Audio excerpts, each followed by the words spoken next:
Assalamualaikum everyone. I am Nurfat Madi Amir. We will discuss the Virginia Henderson, the needs theory. Virginia Henderson. She is an American nurse, researcher, theorist, and writer. She is considered the first lady of nursing and first truly international nurse. Meron siyang teorya na tinatawag na needs theory. Ang focus ng kanyang teorya ay tulungan ng mga pasyente na maging malaya sa pangangalaga ng mga nurse at magawa nilang pangalagaan ang kanilang sarili. Si Henderson ay pinanganak noong November 30, 1897 sa United States. Lumaki siya sa Virginia at nag-aral sa paaralang pagmamay-ari ng kanyang lolo. Nagtapos siya sa US Army School of Nursing sa Washington, D.C. noong 1921. Nagtrabaho siya sa Henry Street Settlement sa New York City, Visiting Nurse Association sa Washington, D.C. at Norfolk Presbyterian Hospital sa Virginia. Ang kanyang pangako sa edukasyon ay humantong sa kanya upang maging isang guro sa Teacher College, Columbia University, kung saan siya nagturo ng 14 na taon. Lumipat siya sa isang posisyon bilang Research Associate sa Yale School of Nursing, kung saan siya nagpatuloy hanggang sa kanyang pagkamatay noong 1996. Good day, Ma'am. I'm Abdulas Nina, and I would like to discuss today is all about needs theory. So, Henderson conceptualized the 14 fundamental needs of nurses.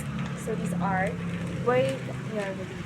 So, yan yung paghinga natin ng sapat at walang kahirapan. Yun yung number 1.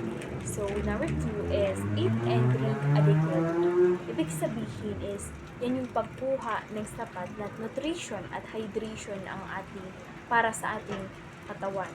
So, number 3 is eliminate the body waste. So, ibig sabihin is, yan yung pag-alis ng mga dumi sa ating katawan sa isang malinis at maayos na pamamaraan. So, number 4, move and maintain a desirable position or posture. So, ibig sabihin, ang kakayahang lumipat at mapanatiling ang tamang posture para sa maiwasan ang mga injury. Sleep. So, number 5 is sleep and rest.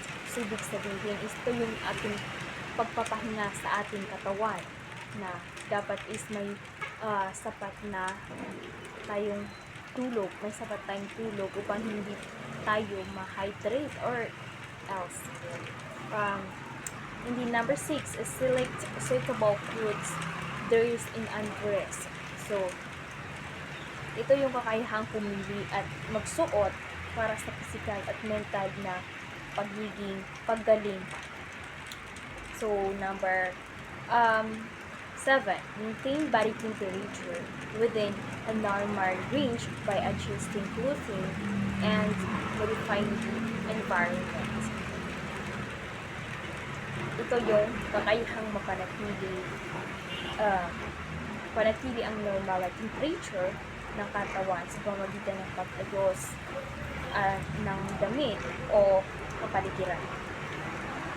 So, number 8 is keep the body clean and well-groomed and protect the integument stream. So,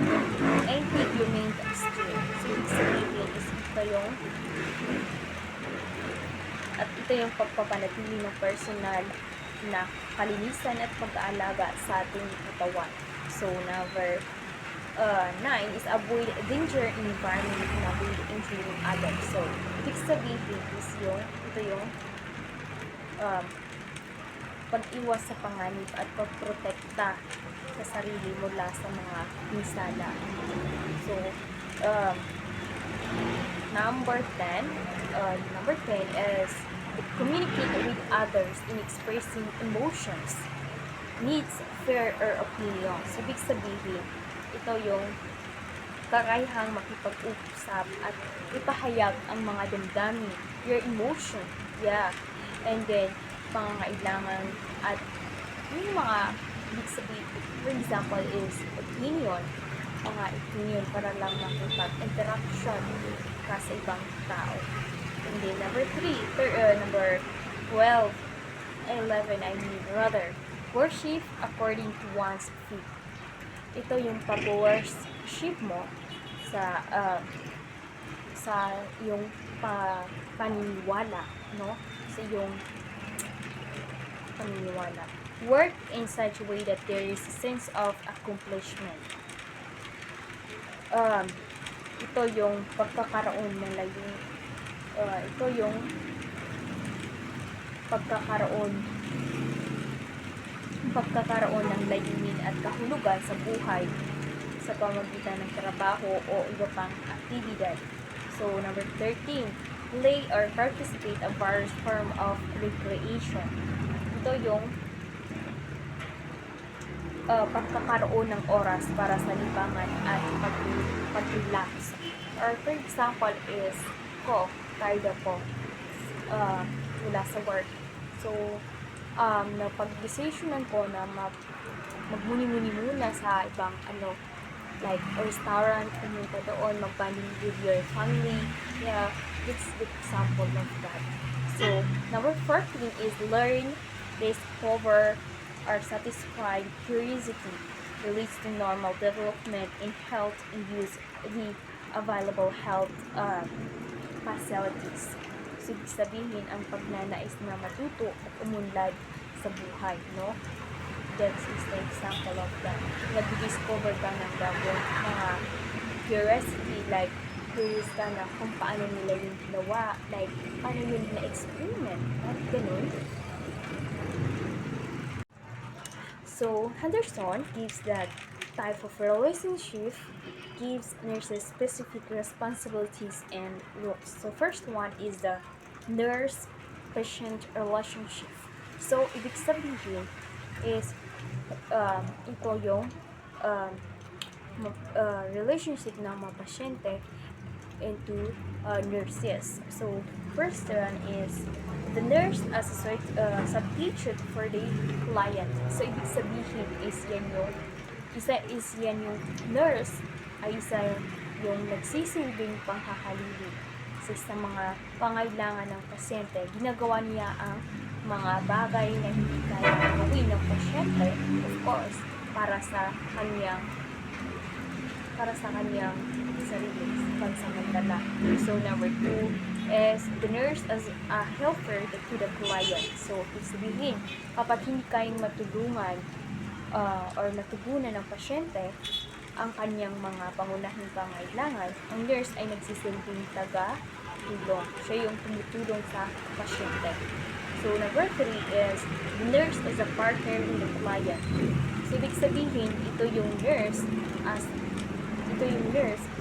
ng pasyente, nurse at pasyente, yung patient and nurses ay nagtutulungan bilang mga kasosyo sa paggamit ng kalusugan.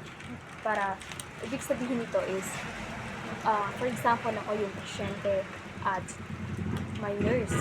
So, nakikipagtulungan ako para lang, mapadali yung paggaling ng isang pasyente. Paggaling ko as a pasyente. No? So, the second relationship of nurses is the physician relationship. So, ibig sabihin, ito ay hindi dapat maging isang hierarchical na relasyon kung saan sinusunod lamang ng nurse ang mga orders ng doktor. Sa halip, dapat itong isang collaborative partnership. So, ibig sabihin, dapat hindi lahat ng trabaho is nakaalala lamang sa mga nurses. Like, ako isang doktor. Gusto kong lahat gawin ng mga nurse. So, dapat ako yung gagawa ng iba. So, dapat hindi lamang um, iaasa lamang lahat sa nurses. Dapat is um, sabi nga dito is collaborative partnership, pagtutulungan, no? So the last one, relationship of nurses, is nurse as a member of the healthcare team. So ibig sabihin is ito yung hindi dapat basta sumusunod sa mga utos ng doktor ang mga nurses, no? Nagdiktikan din sa halip, dapat siyang maging aktibong kalahok sa pagpapaplano at pagpapatupad ng pangalaga sa pasyente. So, yun yung ibig sabihin yan. Dapat is, as a nurses and doctor, kailangan is, hindi lang ako yung gumagawa ng mga gawain sa ospital or pasyente. Dapat is ginagawa din ng isang doktor ang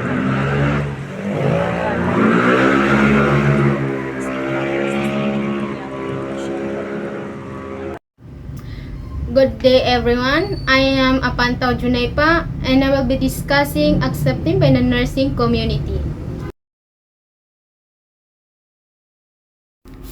So, in acceptance by the nursing community, there is practice, education, and research.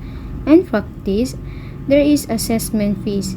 And assessment phase, the nurse evaluate which of the 14 needs are unmet. So nurse na ini-evaluate niya yung kung saan sa 14 needs na yun ang hindi pa meet.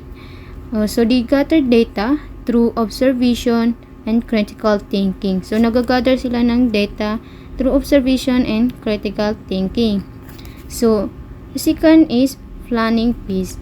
And planning phase involving creating a care plan to the client needs and integrating the roles of the healthcare. So sa nurse is they create a care plan para sa needs ng isang client. The third is implementation phase. It apply intervention to maintain health and assist in recovery, aiming for client and dependents. So sa implementation phase, it apply the 14 basic needs para ma-maintain yung health and assist and recovery ng isang client. So the last one is evaluation phase. The nurses and clients review whether the goal are met or not. So the nurse and client they review kung yung goal nila is meet ba or not. Education. Henderson developed 3 phases of curriculum developed that students should progress in their learning.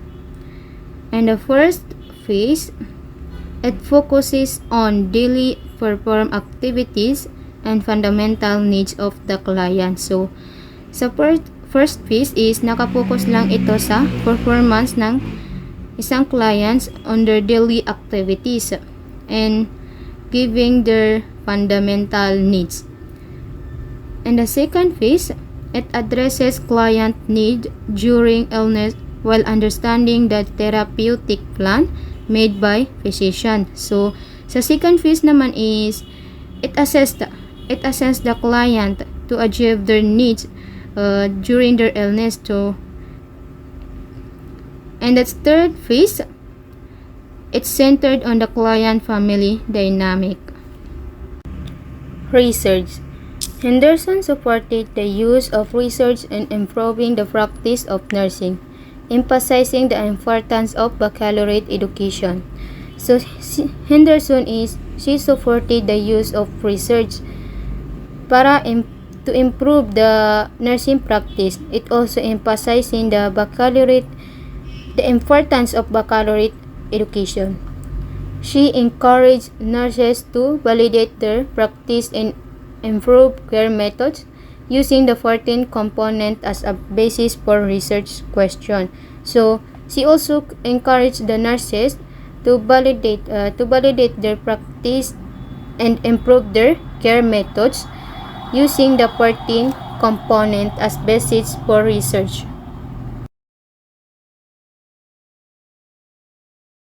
Assalamualaikum. We are assigned to discuss the Bethe-Neumann system model in nursing practice. Si Bethe-Neumann ay ipinanganak noong 1924 sa isang farm malapit sa Lowell, Ohio. Siya ay lumaki sa isang simpleng pamilya. Ang kanyang ama ay magsasaka at ang kanyang ina ay isang homemaker. Sa kanyang kabataan, nag-develop siya ng pagmamahal sa kalikasan at malasakit sa mga tao.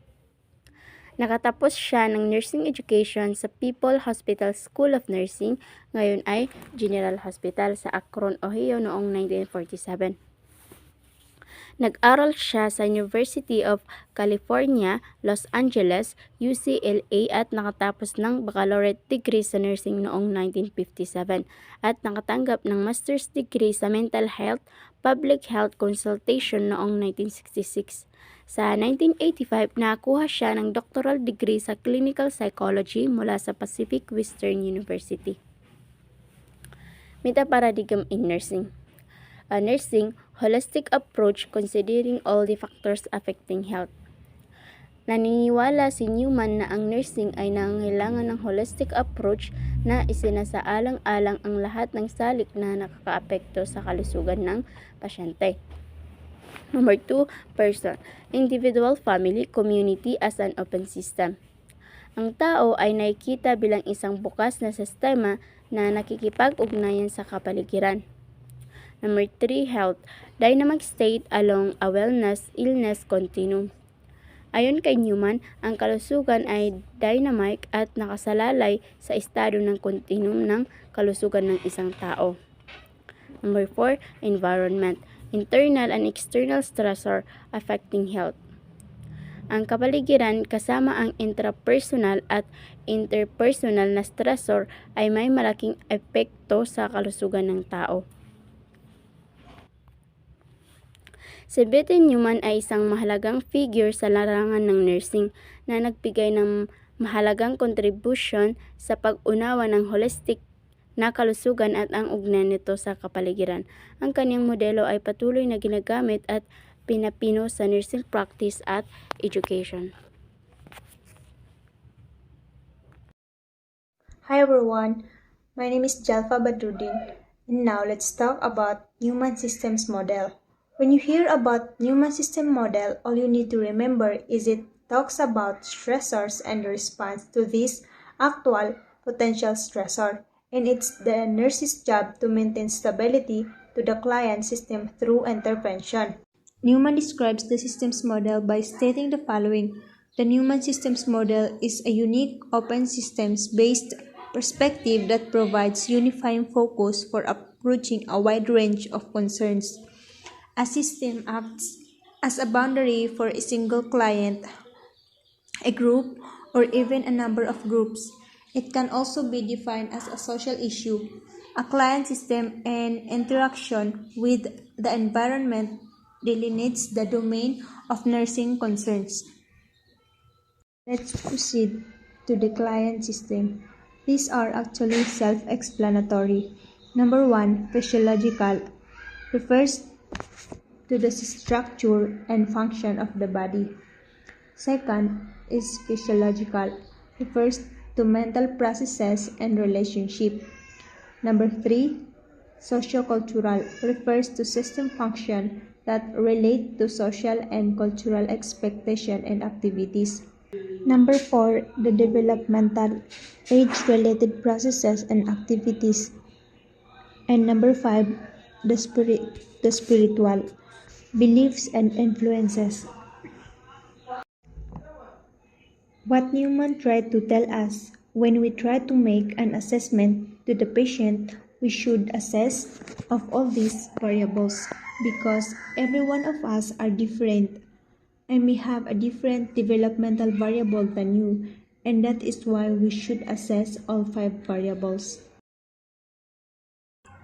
Basic structure, referred to as the central core, which is made up of the basic survival factors common to human beings. These factors include the system variables, genetic features, and strengths and weaknesses of the system parts. Lines of resistance. Lines of resistance act when the normal line of defense is invaded by too much stressor, producing alteration in the client's health. It acts to facilitate coping to overcome the stressors that are present within the individual. For example, when a person experiences an infection, it means that the normal life of defense has already been invaded, so that line of resistance will be activated. And for example, maybe your WBC will increase and etc. Normal line of defense is an adaptive level of health developed over time and is considered normal for a particular individual client or system. It becomes standard for wellness deviance determination. It represents what client has become over time. What is normal for other person may not be normal for other. Flexible line of defense serves as a boundary for the normal line of defense to adjust to situations that threaten the imbalance within the client's stability.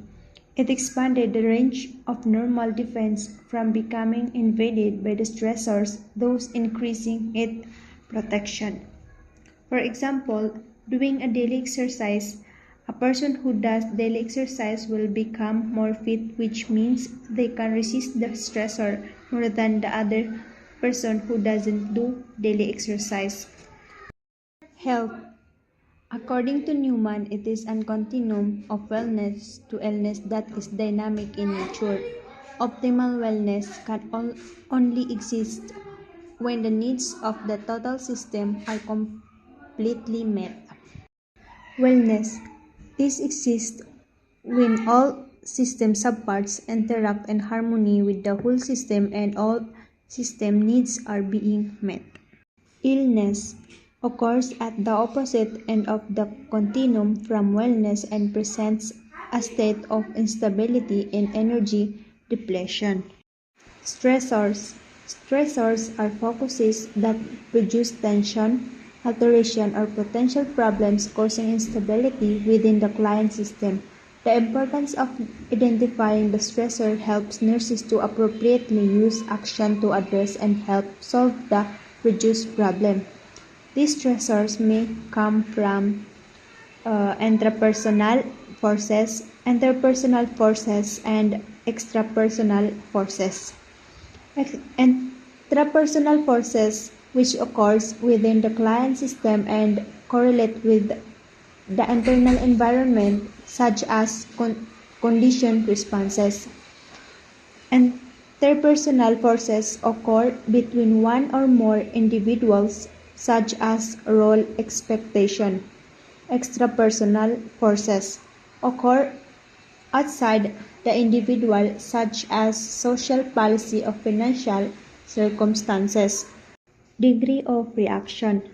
Reaction are the outcomes or produced results of certain stressors and action of the line's resistance of a client.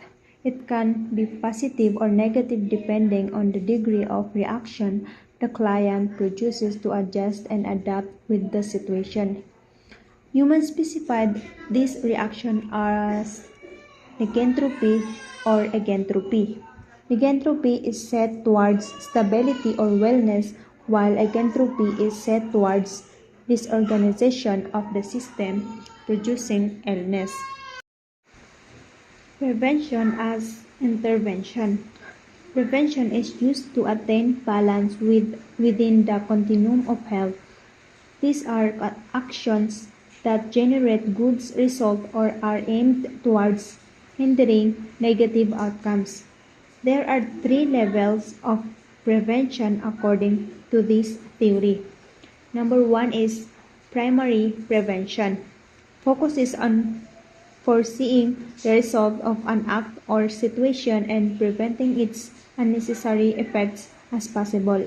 It also aims to strengthen the capacity of a person to maintain an optimum level of functioning while being interactive within the environment, like health promotion and disease prevention. Number 2 is secondary prevention.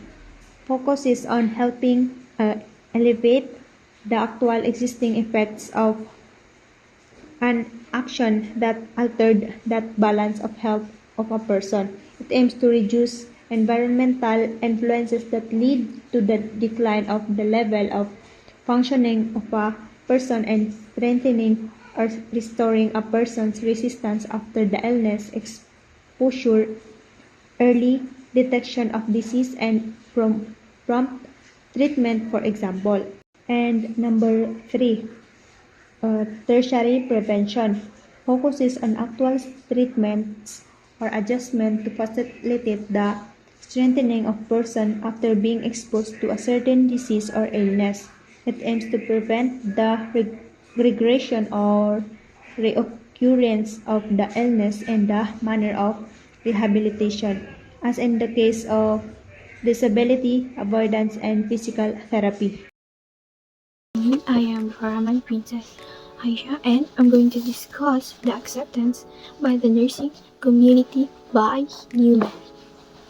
So, practice in Newman system model has helped nursing become more complete and well-rounded. This model doesn't only apply to nursing but also helps doctors, therapists, and other healthcare workers work together as a team. Nurses uses this model to prevent healthcare problems and improve care for families, individuals, community, and society in many settings like in hospitals, clinics, nursing homes, and even birthing center. For example, if someone is sick in a hospital, Newman's model also help nursing look at the whole person, their physical health, emotion, and family life and community to help them feel better. So, for education, the Newman model is also used in nursing school. It helps students learn how to care for people in complete and holistic way, and it's a good foundation for further study after graduation. So, for example, nursing students learn about Newman's model to understand the importance of looking at all aspects of patients' life, not just by their physical health. So, research in Newman's model has been widely tested in nursing research. Researchers use it to see if it works well in different situations like in the hospitals, clinics, and even at home to improve patient care. So, for example, researchers study how well Newman's model helps nurses to take care of patients in different settings such as at home versus in the hospital. So, the theory analysis in this model, the clarity in Newman's model is very clear in how it is structured.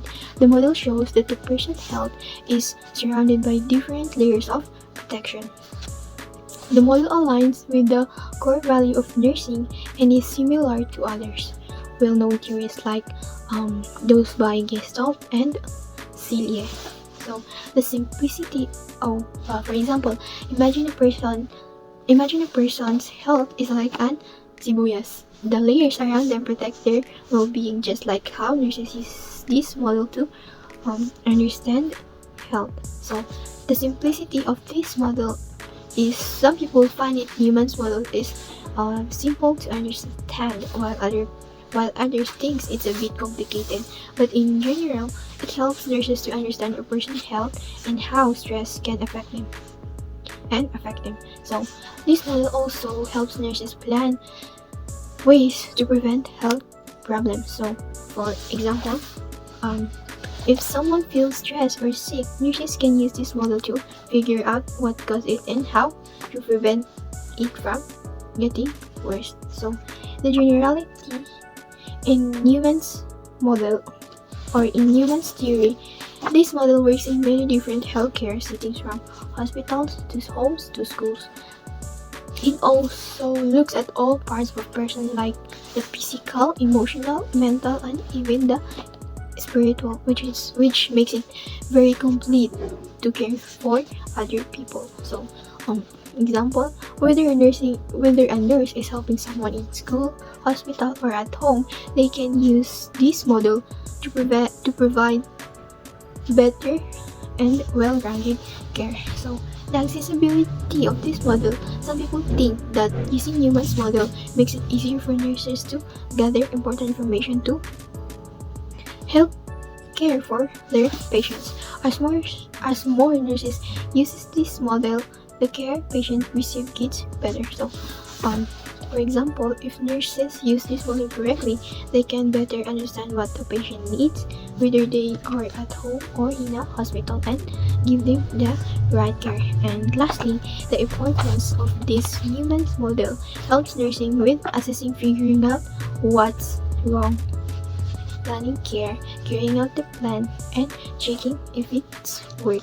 It's also very helpful today, so it's great for training nurses and doing research like us. So, for example, if a nurse helping a patient recover after surgery, Newman's model helps them plan the right care to help the patient heal and then check if it's working. So, that's all. Thank you. Theory, analysis, clarity. Newman's model is initially clear as to its conceptual description, wherein its structure shows itself as a central nucleus wrapped by normal and defensive lines. Her model presented information congruent with traditional nursing values and is consistent with other non-nursing theories like that of Gestalt and Selye. Simplicity. Newman's system model is viewed to have contradicting reaction. Others say that her model was not simple enough, but others believe that it can be easily understood and used. Its simplicity for others can be used to understand the health of a person within the health continuum, identifying the related stressors and possible reaction it can produce to a person helps to simply understand a client's well-being. Using her model, nurses and other healthcare professionals can also have prevention and restoration activities for a person of used correctly. Generality. Newman's theory can be used in different healthcare settings in which the nurse is one of the facilitators. Her theory was comprehensive and adaptable for the nurse to use in the different practice settings. Its applicability is congruent with the social, physical, psychological, and physiological, spiritual aspects of a person, which is very holistic. Accessibility. Some critics believe that the use of Newman's models increases the collection of empiricism within the scope of the nursing practice. Therefore, it is predicted that the enhancement of the theory has an increasing chance. Furthermore, this production will improve nursing practice as it is being widely used in different practice settings. Importance.